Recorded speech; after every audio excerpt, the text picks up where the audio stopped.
Bismillahirrahmanirrahim. Di depan kita ini ada sebuah buku yang kami beri judul dengan Peta Konsep Ilmu Tata Bahasa Arab. Nah, jadi buku ini menyimpulkan hampir sebagian besar apa yang kita pelajari di dalam ilmu nahwu.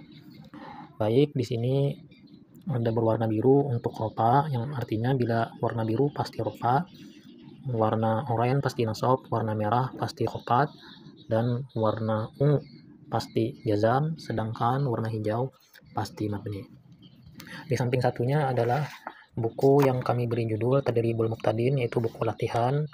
Tadribul Muqtadin artinya melatih orang-orang yang baru belajar pada tata bahasa Arab ilmu nahwu. Yang kegunaan ilmu nahwu itu sendiri adalah sangat berguna, bahkan menentukan untuk memberikan pemahaman dalam sebuah nususul Arabiyah, teks-teks berbahasa Arab. Tampilan bukunya seperti ini, dan sudah ada daftar isinya. Ada misal, kemudian soal, misal, kemudian soal.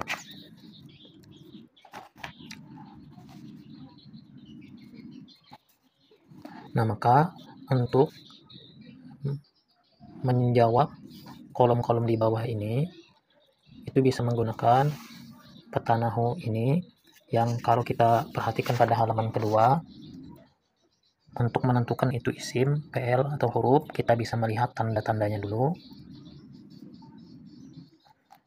Lalu untuk menentukan kedudukannya sebelum kita menetapkan apa hukumnya, kita lihat pada bagian halaman ketiga. Yang ini sangat penting, kita bacain secara pelan-pelan, satu persatu. Bila kita sudah terbiasa dengan melatih ilmu nahwu kita, maka ini akan bisa secara alami kita hafal dengan sendirinya, disebabkan kita sering melatih diri kita sendiri dengan buku Tadribul Muqtadin. Lalu untuk menentukan apa statusnya atau hukumnya, bisa dilihat dari warnanya. Warna biru itu ropa, oranye itu nasab, merah itu khopat, dan ungu itu jazam. Ketika dapat hukumnya, kita akan mencari alamat itu hukum. Kita lihat pada yang bagian atas, kita tentukan dulu untuk menentukan apa alamat daripada hukum. Umpama ropa, apa alamatnya, ansab apa alamatnya, khopat apa alamatnya. Sebelum kita menentukan apa alamatnya, kita ketahui dulu bentuk kalimat itu berasal dari apa, apakah isi mufrad, tasniyah, dan seterusnya. Dan ini tentu mau tidak mau kita harus membaca ini perlahan-lahan satu persatu dan memahaminya dibantu dengan guru kita yang ada di kelas. Baik, untuk selanjutnya kita bisa langsung praktek ke misal yang akan kita tulis ke depan. Dengan menggunakan ilmu nahwu berpedoman dengan peta nahwu yang akan kita tampilkan di layar.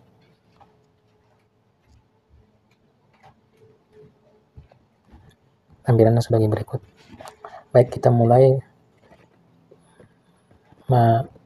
menjawabnya. Pertama-tama kita isi jenis kalimat. Jenis kalimat kita isi dengan antara lain bisa kita jawab dengan isim, atau kita jawab dengan fi'il, atau kita jawab dengan huruf. Tentu sebelum kita bisa mengisi jenis kalimat, kita harus mengerti apa itu isim, fi'il, dan huruf. Dan di sini kita isi huruf. Di dalam ilmu nahwu, huruf itu artinya adalah suatu kata yang tidak bisa memberikan makna secara mandiri. Artinya, kata tersebut tidak akan bisa memberikan pemahaman tanpa terikat dengan kata lain. Jadi harus dia mengikat kata lainnya atau bersambung dengan kata lainnya, baru bisa memberikan makna. Huruf. Nah, jadi huruf ini alamatnya sudah kita bisa gunakan di sini, alamatnya dengan menggunakan peta nahwu.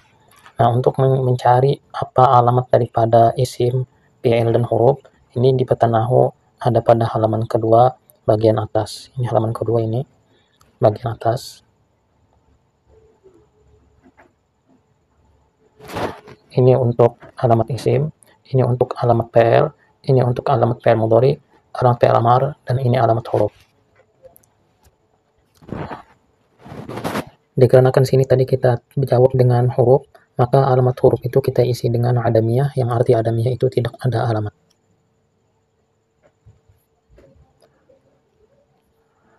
Kemudian untuk mengisi kedudukannya, huruf itu pada dasarnya tidak mempunyai kedudukan, karena yang punya kedudukan itu hanya isim dan fi'il, sedangkan huruf tidak mempunyai kedudukan.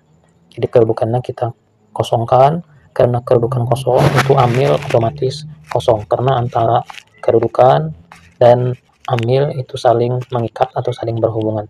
Di antara kedudukan dan amil saling berhubungan, yakni ketika kedudukan mempunyai isian, maka amil pun otomatis mempunyai isian atau mempunyai jawaban. Dikarenakan di sini kedudukannya kosong, maka amil pun kosong. Berikutnya kita mengisi status. Status daripada lam itu adalah mabni. Bisa kita lihat pada peta nahu halaman pertama, dijelaskan bahwasanya huruf itu, semua huruf itu mabni. Kenapa bisa mabni? Ini sudah kita kasih kode warna di sini untuk memudahkan. Jadi untuk biru itu rofa, oranye itu nasab, merah itu khafat, ungu itu jazam, dan hijau itu mabni. Dan di sini huruf itu mabni.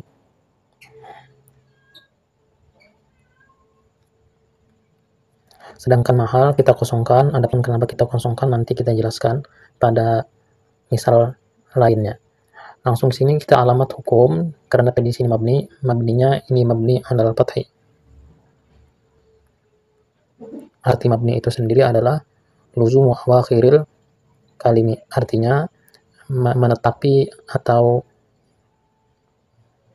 konsisten atas suatu baris.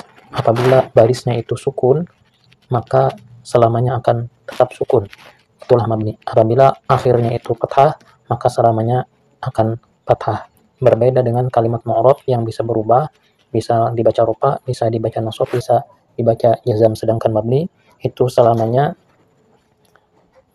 barisnya itu bila fathah ya fathah, bila sukun ya sukun, bila kasroh ya kasroh. Di sini salah tadi, di sini mabni ala sukun. Nah, macam kalimatnya, untuk mengetahui macam kalimat, huruf ini adalah huruf jazam.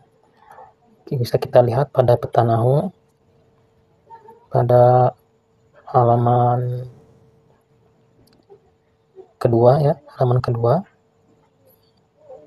Ini ada beberapa amil yang bisa merofakkan, menasabkan, mengkhafatkan hingga menjazamkan. Dan sini lam ini masuk amil yang menjazamkan. Maka untuk itu penting sekali bagi santri atau santriwati yang ingin menguasai ilmu bahasa Arab, pandai membaca kitab, maka tidak ada tawaran lain selain untuk menghafal nahu pada poin-poin yang mesti dihafal. Di antaranya itu huruf-huruf seperti amil yang menjazamkan, amil yang menasabkan, hingga amil yang bisa merupakan isim dan menasabkan khobar.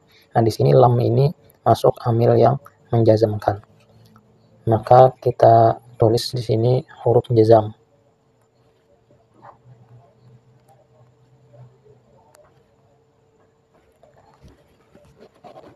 Baik, berikutnya. Nah, di sini tasih. Jenis kalimat, apakah ini PL, isim, ataukah huruf? Ini jawabannya adalah PL. Arti PL itu sendiri adalah suatu kata yang terikat dengan waktu. Kalau waktu itu waktu masa lampau, itu berarti fi'ilnya itu PL madhi. Kalau terikat, maknanya itu terikat dengan masa sekarang atau masa mendatang, itu fi'il mudhari. Maka ini adalah fi'il mudhari.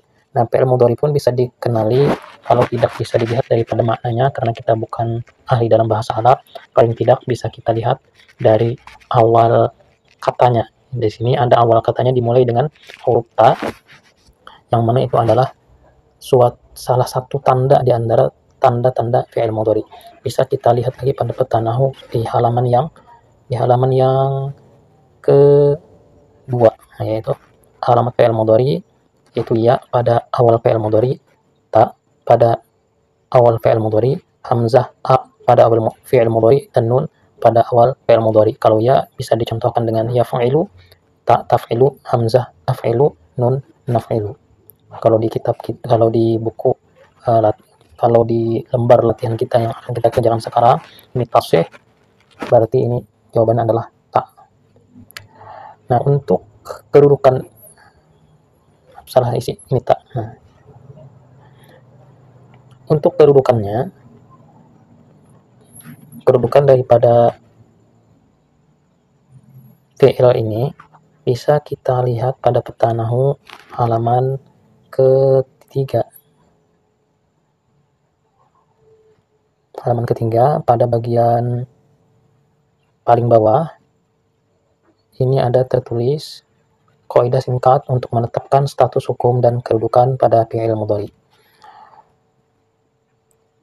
Kita baca perlahan-lahan apakah kita isi dengan marfu' alif tajarrud atau mansubun bi harfi nasbin atau majzumun bi harfi jazmin. Kita baca lebih dulu. Kita jawab marfu' alif tajarrud bila fi'il mudhari itu kosong daripada huruf amil nasab atau jazam. Kita jawab mansubun bi harfi nasbin pada fi'il mudhari yang dimasuki huruf nasab. Huruf nasab itu antara lain an, lan, izan, kai, li dalam kurung lam, kai, li dalam kurung lamul juhud, hatta, au, dan seterusnya. Dan kita jawab dengan majzumun bi harfi jazmin pada fi'il mudhari yang dimasuki huruf jazam, itu lam, lamma, alam, alama, li dalam kurung lamul amar, la dalam kurung an-nahiyah. Nah, maka yang di lembar latihan kita tadi sebelum kata tasih itu ada kata lam. Nah, berarti di sini tasih ini jawabannya majzumun bilam. Arti majzumun bilam dijazamkan dengan huruf lam. Amilnya adalah huruf lam itu sendiri. Karena dijazamkan dengan lam, otomatis sebab dikatakan majzumun lam, sebabnya adalah lam itu sendiri. Nah, sedangkan statusnya karena tadi warnanya sudah masuk warna ungu, maka juga jazam. Agar lebih mudah kita kasih warna untuk bisa lebih mudah memahami. Majzumun bilam dan jazamnya itu kita kasih warna ungu.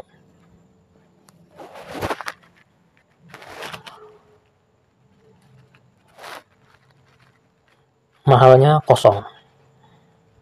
Mahal ini diisi saat statusnya mabni ditambah kedudukannya punya isian.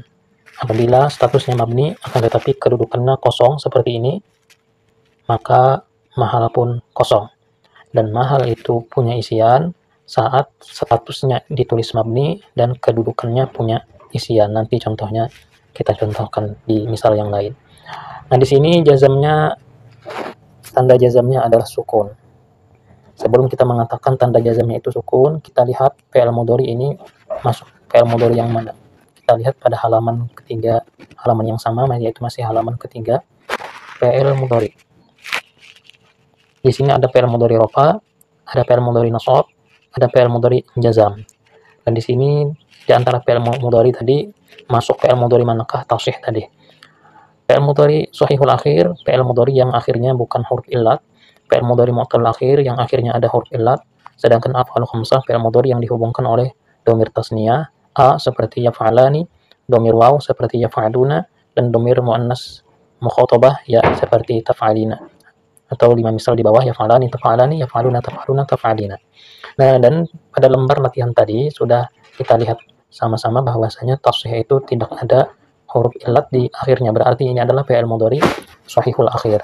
Dan fi'il mudhari shahihul akhir saat jazamnya itu menggunakan sukun. Nah, bisa kita lihat di sini yajlis, sukunnya dikasih warna ungu. Berarti tasih itu tanda jazamnya adalah sukun. Sukun.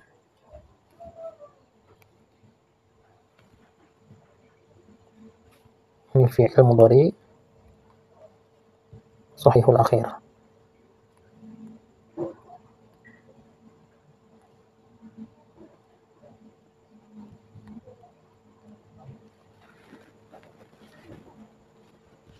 Supaya lebih mudah kita kasih warna pula. Nah, kemudian at-thaharah. Di sini sudah kita bisa kasih harokat. Nah, dikarenakan sini bertasydid, maka sebenarnya ketika fi'il itu bertasydid, maka tidak bisa dibaca sukun, akan tetapi dibaca fathah. Walaupun tulisannya fathah, hakikatnya itu sebenarnya sukun. Kapan fi'il mudhari itu tidak bisa dibaca sukun? Saat jazmnya pada fi'il mudhari yang bertasydid akhirnya, atau istilahnya tuh bina mudha'af. Nah, di sini kemudian at-thaharah. Kita jawab dulu jenis kalimatnya, apa isim, fi'il, atau huruf. Thaharah ini isim. Kenapa bisa isim? Itu dengan tandai dengan alif lam. Itu ada pada halaman kedua.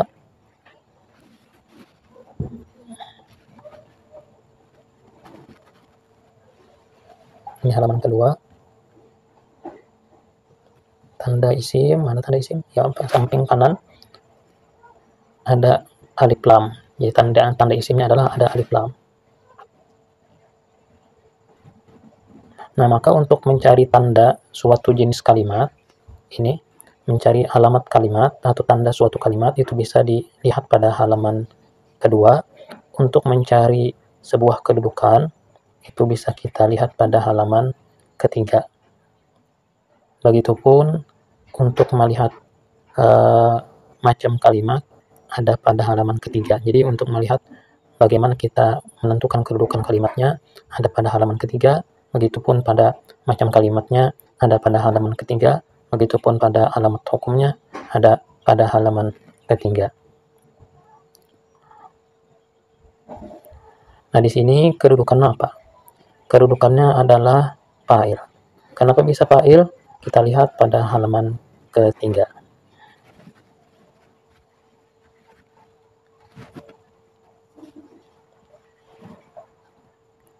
Fa'il adalah isim yang disebut setelah fi'il lil ma'lum. Kalau di dalam nahwu itu al-ismul marfu'ul madhkuru qablahu fi'luhu, isim yang ropa yang sebelumnya itu telah disebut fi'il. Jadi isim disebut setelah fi'il. Seperti contoh yang di hadapan kita ini, sebelum thaharah ada fi'il yaitu tasih. Maka thaharah ini kita dudukkan dia sebagai fa'il daripada thaharah, amilnya adalah tasih.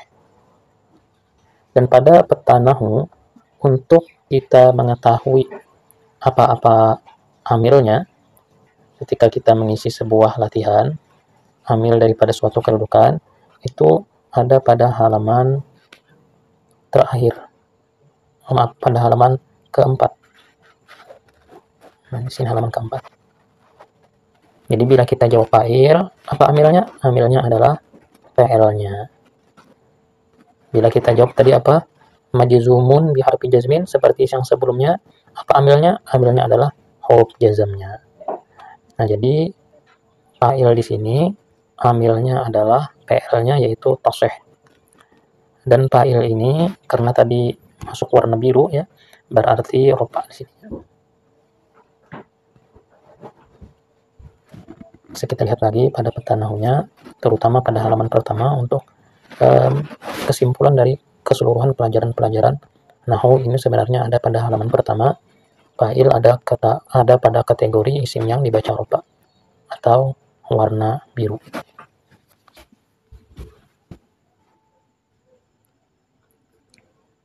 Mahal kosong dan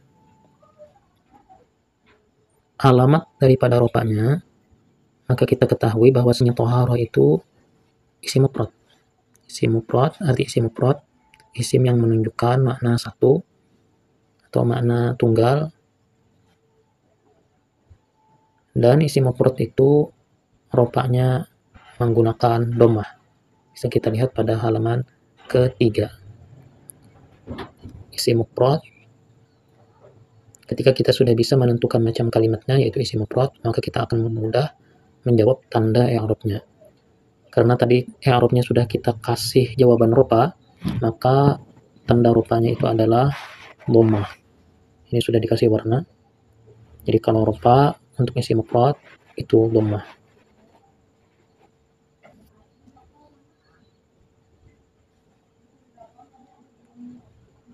Dhammah.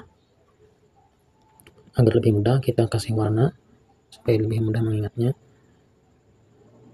Kita kasih warna biru.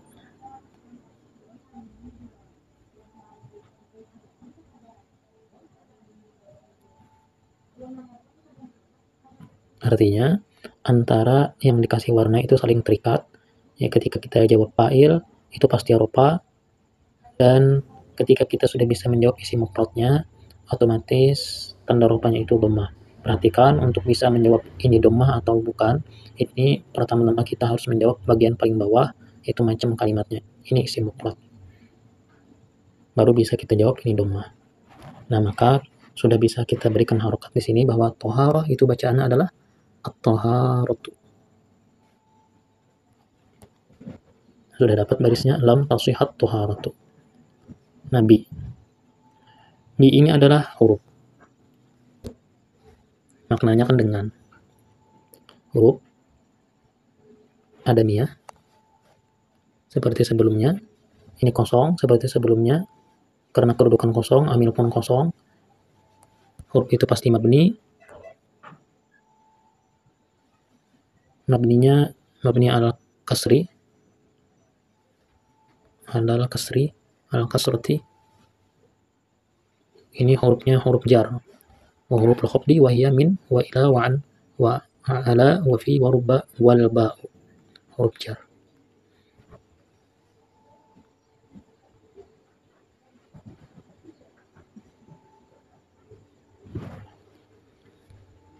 Bi ini alma, ini isim dengan tanda alif lam. Nah, kedudukannya kita kasih apa? Nah, kedudukannya kita jawab dengan majururun bilba. Kita lihat pada halaman ketiga. Halaman ketiga yang warna merah, di bawah sini. Jadi di sini ada beberapa tulisan yang kecil-kecil. Dimulai dari sini. Ini dan ini. Ini sangat penting untuk kita pahami, bahkan untuk kita ingat selalu, kalau perlu kita hafal, untuk kita bisa menentukan suatu status pada kalimat tertentu di dalam bahasa Arab.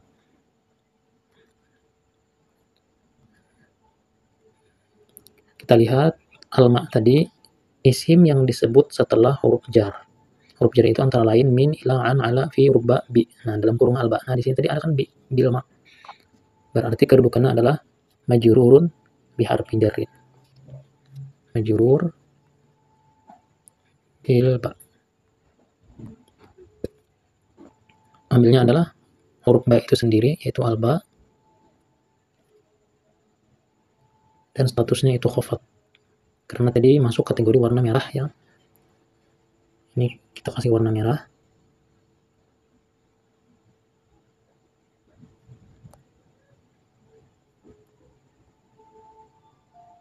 Nah, untuk menjawab alma, ini isim mufrad, kita ketahui sama-sama. Alma itu maknanya air. Isim mufrad. Nah, karena kan isim mufrad ini khofatnya memakai apa? Kita lihat pada peta nahu masih di halaman ketiga. Bagian paling atas. Isim mufrad khofatnya memakai kasroh. Al-ilmi contohnya di sini. Kita jawab di sini kasroh. Dengan begitu sudah kita bisa berikan harokat. Alma barisnya adalah al-ma'i.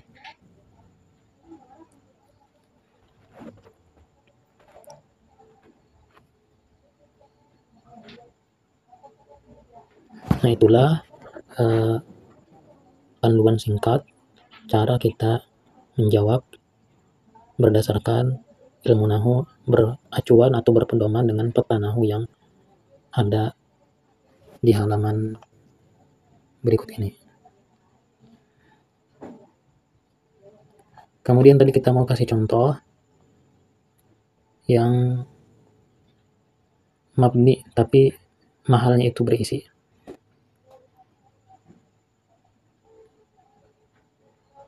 Contoh di sini huwa, di sini rajulun. Huwa di sini adalah isim isnad. Ini bisa lihat pada halaman kedua. Domir itu alamat kalimatnya adalah isnad. Nah, kedudukannya huwa ini adalah isim yang disebut pertama, maka itu mubtada.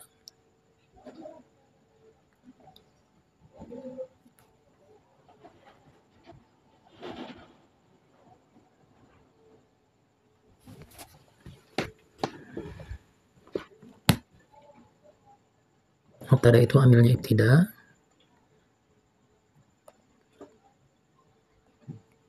statusnya rofa, bukan, statusnya mabni, karena domir itu pasti mabni. Nah, di sini mahal berisi. Kenapa jadi mahal di sini ada isian? Mahal di sini ada isian karena kedudukan kalimatnya mubtada, dan mubtada itu warna biru atau istilahnya rofa. Namun hukum di sini sudah diisi oleh mabni, yang mana memang huwa itu selamanya dibaca huwa, tidak bisa dibaca hu atau huwi. Dari karena itulah huwa itu isim yang hukumnya itu atau statusnya itu mabni, akan tetapi menempati rofa. Kenapa bisa menempati rofa? Karena kedudukannya mubtada, yang mubtada itu kategori warna biru. Sini rofa. Alamat hukumnya, alamat mabninya mabni alal fathi. Macam kalimatnya ini domir, kita bisa lihat pada halaman yang keberapa? Pada halaman yang ketiga, ya. Ada domir mabni yang menempati mu'rab, domir yang menempati rofa itu huwa sampai nahnu. Huwa huma hum, hiya huma hunna, anta antum antum, anti antuma antuna, ana nahnu. Maka domir huwa sampai nahnu ini bila tulisannya tertulis, bacaannya terbaca, memang nampak, maka itu namanya domir bariz munfasil. Ini namanya domir bariz munfasil.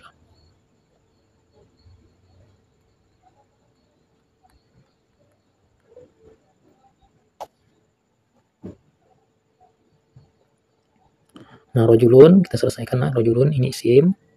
Di halaman kedua bisa lihat nanti pada kata nahunya. Ini tanwin. Bila isim itu tidak beralif lam, itu kemungkinan besar itu bertanwin. Kecuali isim itu nanti yang tidak bertanwin ini beridofat atau bersandar kepada kata sesudahnya, itu kita isi idofat. Ini tanwin. Nah, ini kedudukannya adalah khobar. Khobar mubtada. Apa itu khobar mubtada? Bisa dilihat pada halaman yang ketiga juga. Ya, khabar mubtada itu sebagai penyempurna atau penjelas daripada mubtada. Ini warnanya biru. Karena maknanya huwa, dia. Dia adalah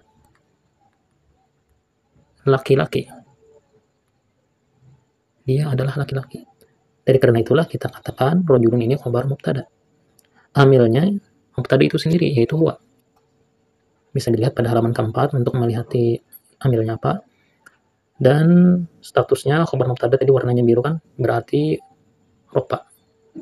Juga rofa.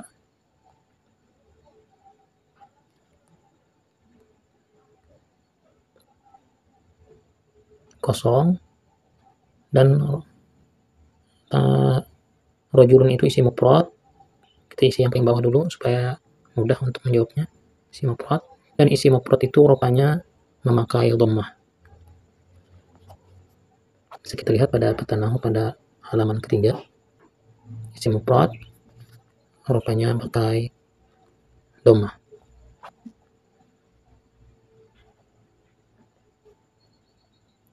Mudah-mudahan video ini membantu untuk kalian yang ingin memahami. Sampai di sini. Wassalamualaikum warahmatullahi wabarakatuh.